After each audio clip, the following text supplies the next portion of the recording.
Hey,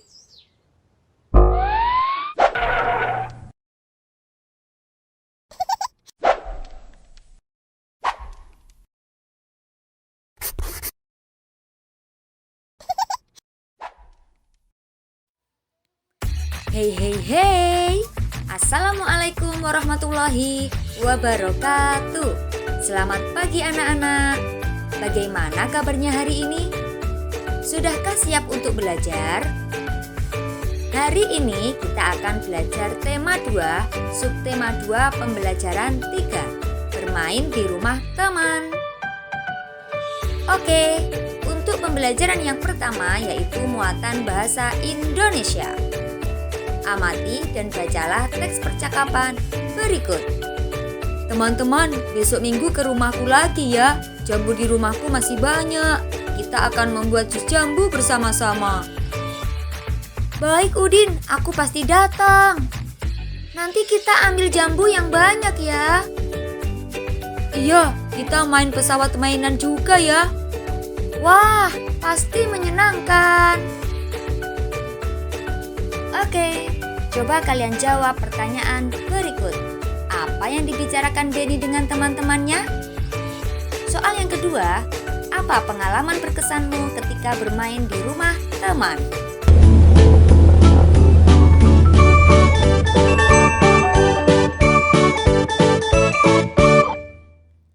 Nah, anak-anak, kemarin kita sudah belajar tentang benda padat. Sekarang kita akan membahas tentang benda cair. Yang sudah kalian tahu, sifat-sifat benda padat diantaranya yaitu bentuk dan ukurannya tidak mengikuti bentuk wadahnya. Yang kedua, saat ditekan dengan jari, ada benda padat yang berubah bentuk, contohnya ada plastisin dan tanah liat, dan ada juga yang tidak berubah bentuk. Sekarang ayo kita membuat percobaan sifat-sifat benda cair. Halo, Assalamualaikum warahmatullahi wabarakatuh. Halo anak-anak, selamat pagi.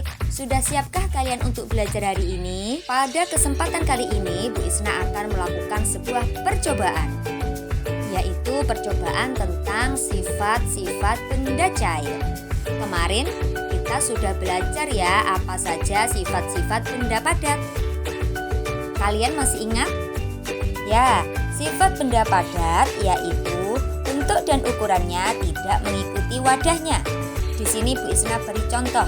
Di sini Bu Isna ada rubik dan juga mangkok. Ketika rubik dimasukkan ke dalam mangkok, maka bentuk dan ukuran rubik tetap dan tidak berubah. Dan pada kali ini kita akan belajar tentang contoh benda cair dan sifat-sifat benda cair. Di sini Bu Isna sudah menyiapkan ada beberapa benda cair, contohnya ada air teh, minyak goreng, air kopi, dan jamu kunyit.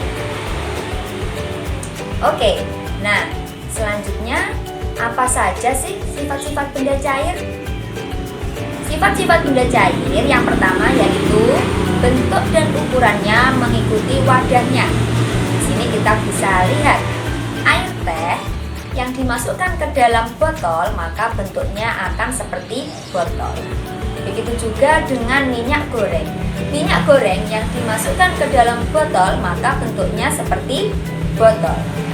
Dan yang ketiga ada air kopi. Ketika air kopi dimasukkan ke dalam gelas maka bentuknya seperti gelas. Dan yang terakhir ada jamu kunyit.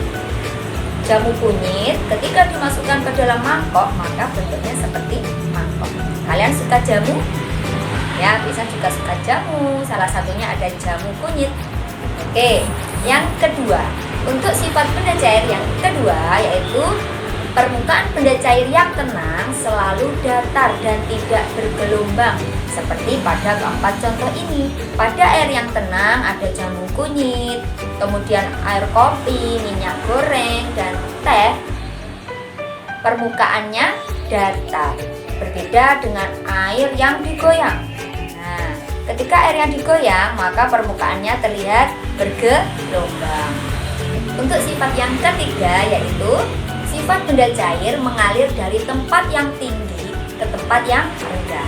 Kita bisa ambil contoh pada air terjun. Ketika berrekreasi atau berwisata ke air terjun. Nah, di situ kalian bisa melihat bahwa air mengalir dari tempat yang tinggi ke tempat yang rendah. Itu juga termasuk sifat benda cair.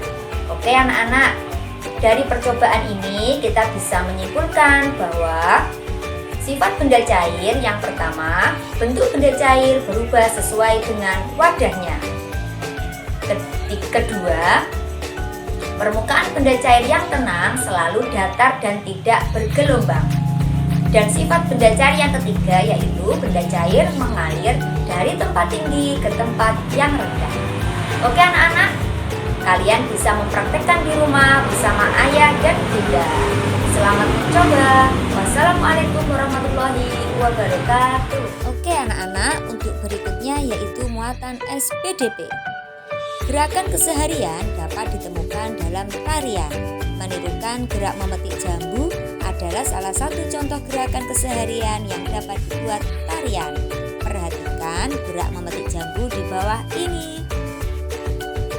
Adapun gerakannya yaitu gerakan kepala, gerakan tangan, dan juga kaki. Oke anak-anak, terima kasih. Sampai jumpa di pembelajaran berikutnya. Wassalamualaikum warahmatullahi wabarakatuh.